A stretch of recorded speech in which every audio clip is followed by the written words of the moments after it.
એ સમાધિની અંદર શું શું જોવે છે એ અમને આશ્ચર્ય છે.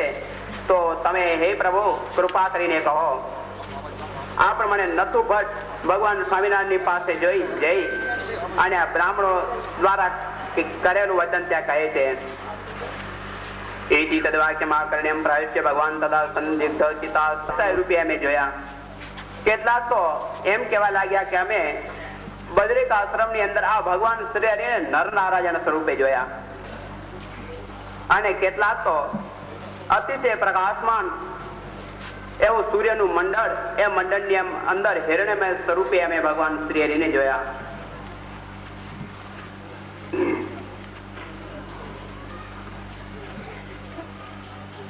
इत्युच्चे केपि विभ्रांत के चित्राहु वयं त्वम् अद्राक्षं यज्ञपुरुषं दीप्यमाने अग्निमंडले. सूरत मुनि કહે છે હે પ્રતાપસિંહ રાજન,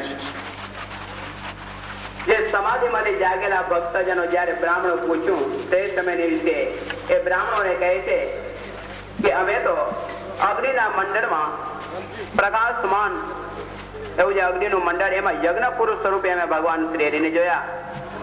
આ પ્રમાણે જે ધામની અંદર જે ઐશ્વર્ય છે એ બધું આ સંભળાવ્યું એટલે અતિશય એને આશ્ચર્ય થયું. તદા તે શાસ્ત્ર વેતાર તથા પૌરાણિકાદે યથા શાસ્ત્રમ વચત તેમ શ્રુત્વા આપુ વિસ્મયમ પરમ. તે સમયની વિશે આ બધાનું વચન સાંભળી કરીને શાસ્ત્રને જાણનારા પૌરાણિક જે પંડિતો હતા એમણે નક્કી કર્યું કે આ તો શાસ્ત્ર ની અંદર બ્રહ્મપુર, ગોલોક ઇત્યાદિ ધામનું જેવું વર્ણન છે એવું ને એવું આ વર્ણન બધા કરે છે. પેલો કૌલાર નામનો ગ્રંથ લઈ અને આ કીચક આવેલો છે. એ કીચક ની સામે અને ભગવાન શ્રી હરિ સામે વાત થયેલા છે. એ બધી કથા આવતીકાલનો જે કથા પ્રસંગ તેને વિશે કહેવામાં આવશે. એથી શ્રી સત્સંગી દિવ્ય નારાયણ ચરિત્રે ધર્મશાસ્ત્રે દ્વિતીય પ્રકરણે श्रीनगरे भगवती प्रताप दर्शनाथ शास्त्र विधि प्रकृत भगवदाश्रय निरूपण नामा 44 अध्याय.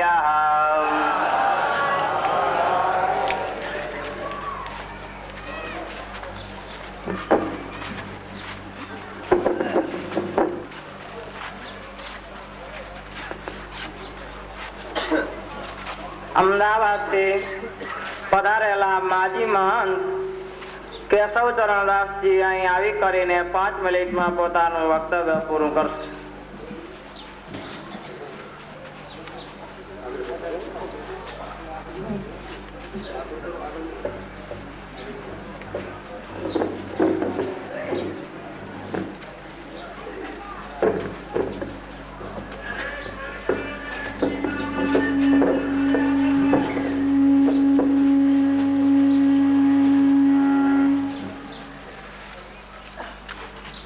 मंगलम भगवान विष्णु मंगलम गरुड़ध्वज मंगलम पुंडरीकाक्ष मंगलाय तनो हरि.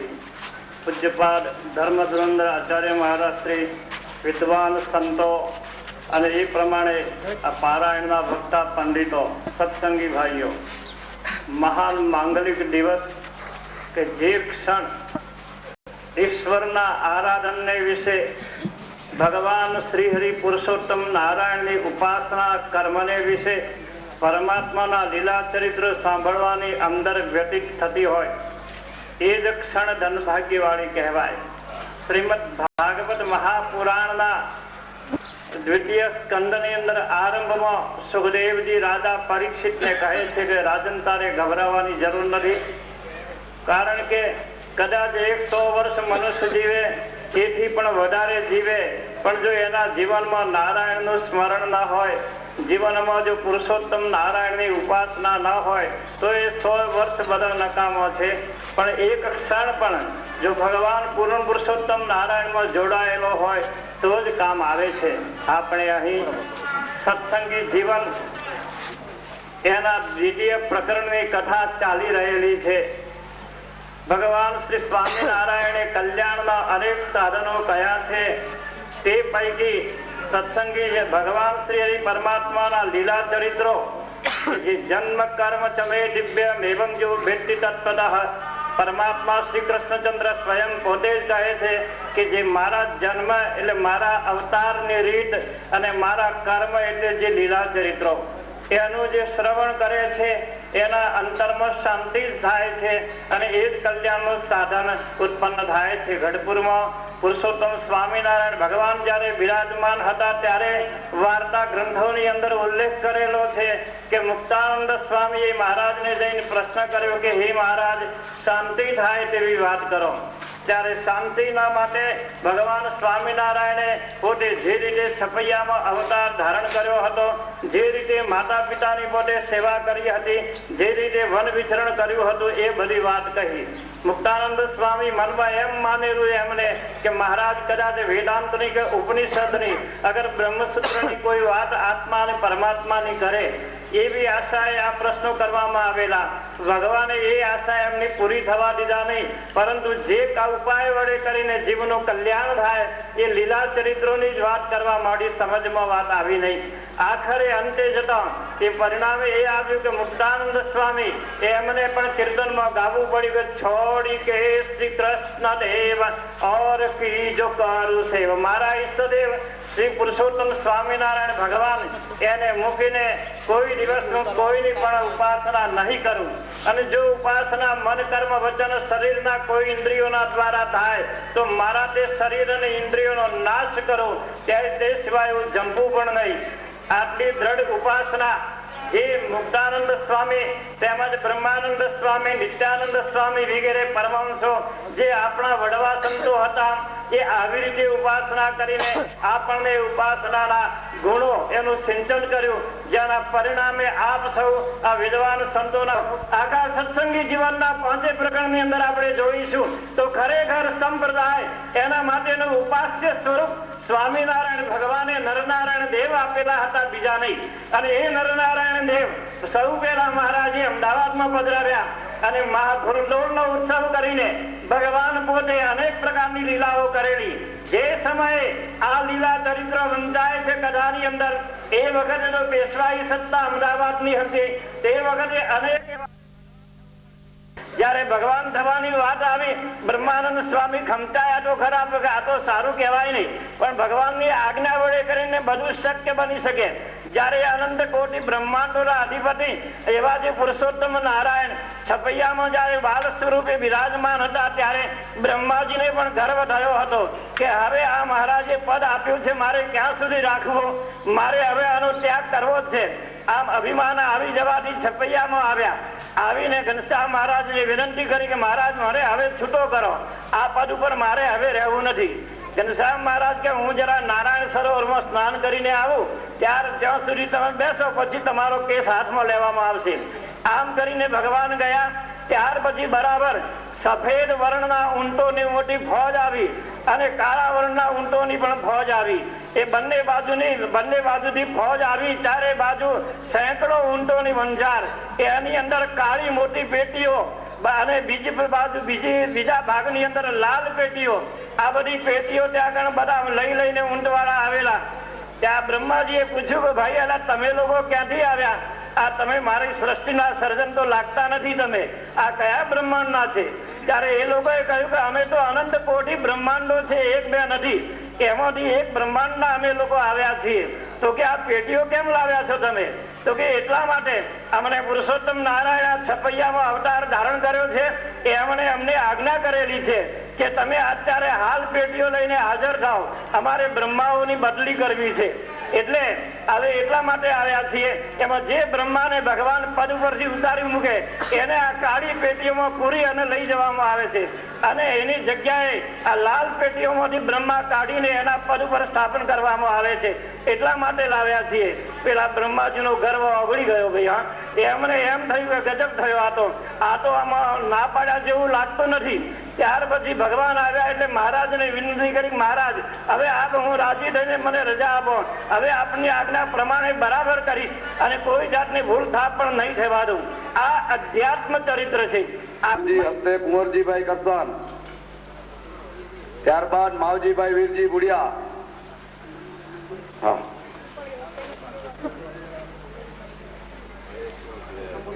કરશનભાઈ મુરજી બુડિયા હસ્તે કુરજીભાઈ 3 સાલ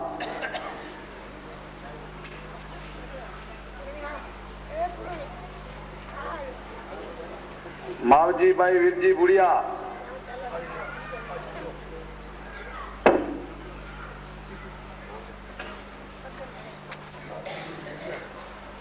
માવજીભાઈ વીરજી બુડિયા 3 સાલ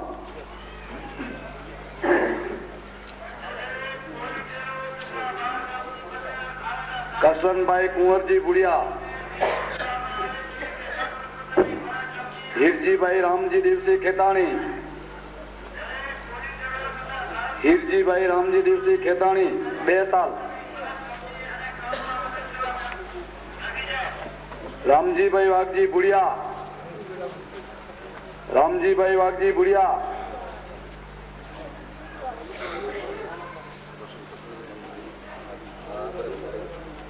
રામજીભાઈ વાઘજી બુડિયા હાજર ન હોવાથી તેમના પુત્ર કાંતિલાલ રામજી 2 સાલ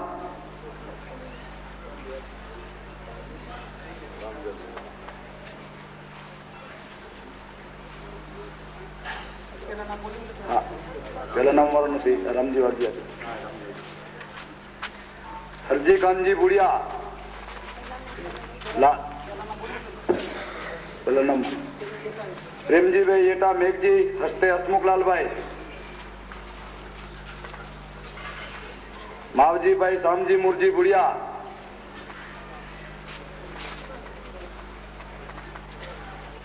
હરજીભાઈ કાનજી બુડિયા 2 સાલ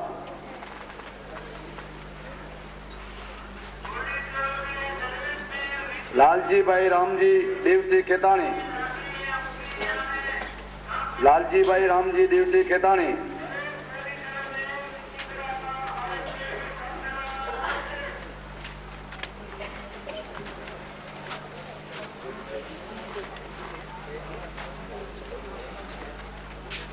લાલજીભાઈ રામજી દેવસી ખેતાણી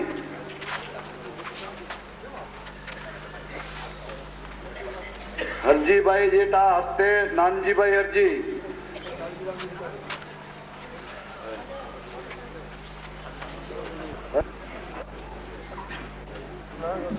નારાયણ કસન રામજી ખેતાણી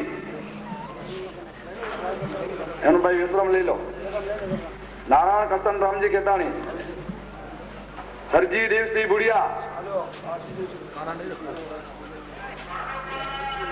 હરજી દેવસી બુડિયા મુરીભાઈ હરજી લતા હસ્તે વિશ્રામ હરજી ધનજી રામજી રૂડા બુડિયા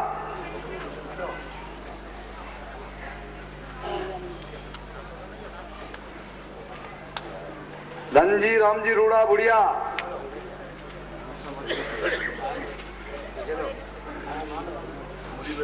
આ કોણ આવ્યું ભાઈ હે મુરીભાઈ જરા જમા કરાવો હરજી દિવસી આવ્યું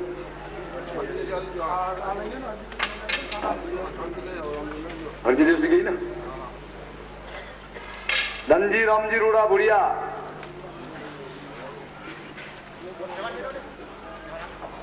લાલજી રવજી હિરાણી मनजी कल्याण खेताणी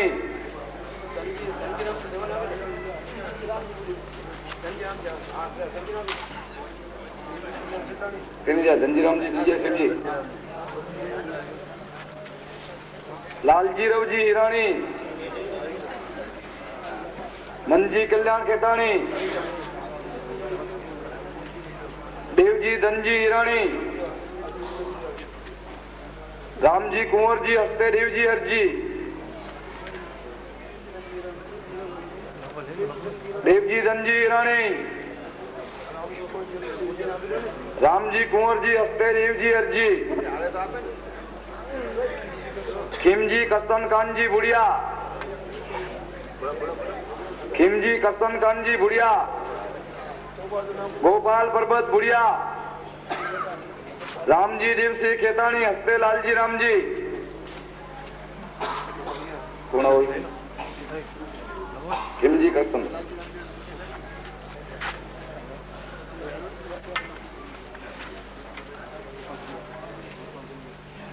गोपाल पर्वत बुढ़िया હરજી નારાયણ ખેતાણી,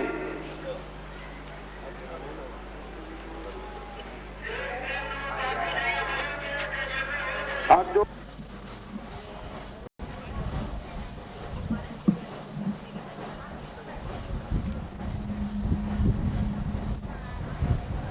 મોટા મંદિરમાં પ્રકાશનું લેવામાં આવી છે.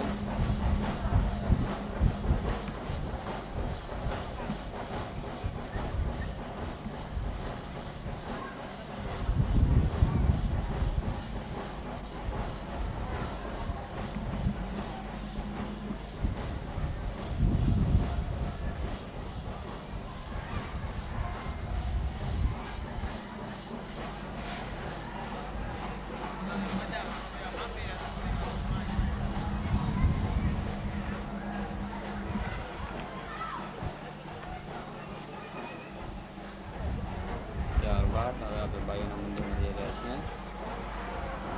આ બાયુના મંદિરનું ડેકોરેશન છે.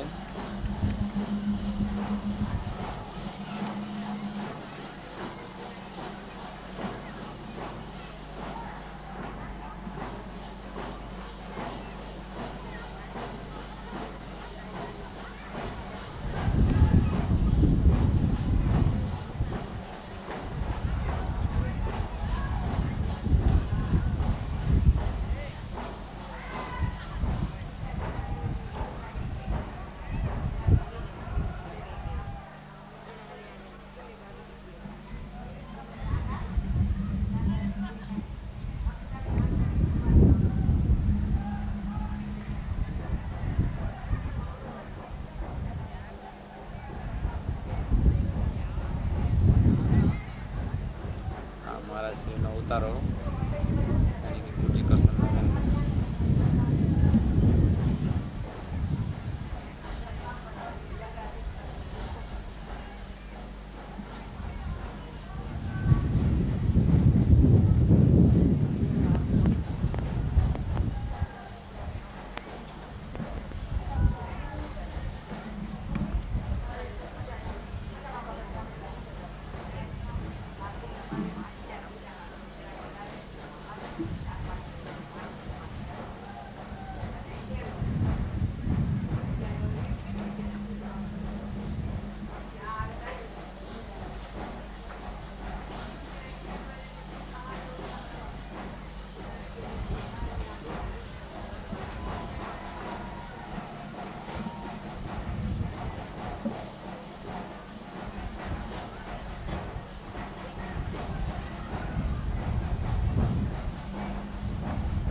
બાલ મંદિર થયા.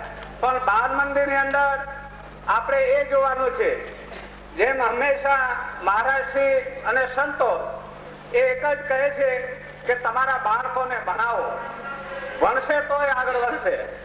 આપણે જોયું છે કે આપણામાં શિક્ષણ ઓછું હોવાને કારણે આપણું સંગઠન ઓછું રહે છે. તમે જોયું છે કે મુખ્ય આપણા સત્સંગની અંદર 90% લોકો ખેતીના વ્યવસાયમાં એ કામ કરે છે. પણ ખેતીની અંદર શું આપણે મેળવી શકીએ છીએ? કચ્છની અંદર આપણે જે કઈ નવી છીએ એ વિદેશના પૈસાથી જ આપણે અહીંયા જીવન જીવી છીએ. પણ છતાં અહીંયા મોટા ભાગની જે ખેતીઓ છે એ ખેતીની અંદર આપણે એક તો દુષ્કાળ, બીજે અન્ય પાણીની મુશ્કેલી, અને તેમાં બાકી રહ્યું હોય તો સરકારની નાની મોટી કોચવણોના કારણે ખેતી કેમ કરવી એ આપણે એક વિચાર માંગી લે છે. દરેક ઠેકાણે આપણે જોયું છે કે સમાજની અંદર એસોસિએશન હોય છે, સંગઠન હોય છે. તમે વકીલનું જોશો તો વકીલનું પણ એસોસિએશન હશે, સંગઠન હશે, ડોક્ટરનું સંગઠન હશે, એમ કલેક્ટર જેવી ઓફિસ છે અથવા તો પોલીસ ખાતું છે, એમ બધાનું સંગઠન હોય છે. પણ ખેડૂતનું સંગઠન એ ક્યાંય આપણે જોઈ છે.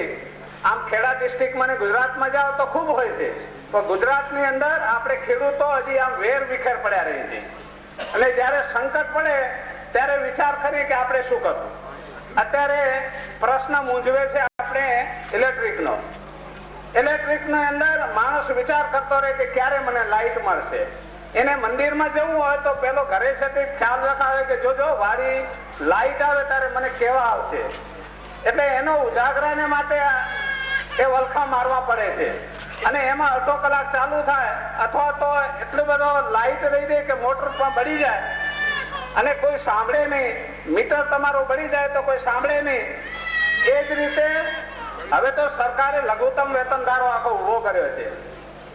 સરકાર એના અમલદારોને એમ કે તમે જોજો લઘુત્તમ વેતનદારોનો અમલ ચુસ્તપણે થવો જોઈએ. અને એનો અમલ કરવાના માટે જો એ કેસ ન લાવે તો એના ઉપર ખુલાસો માંગવામાં આવે. એટલે આવા અમલદારો પણ કચ્છના ખેડૂતો ઉપર લગભગ ગામોની અંદર અનુભવ હશે કે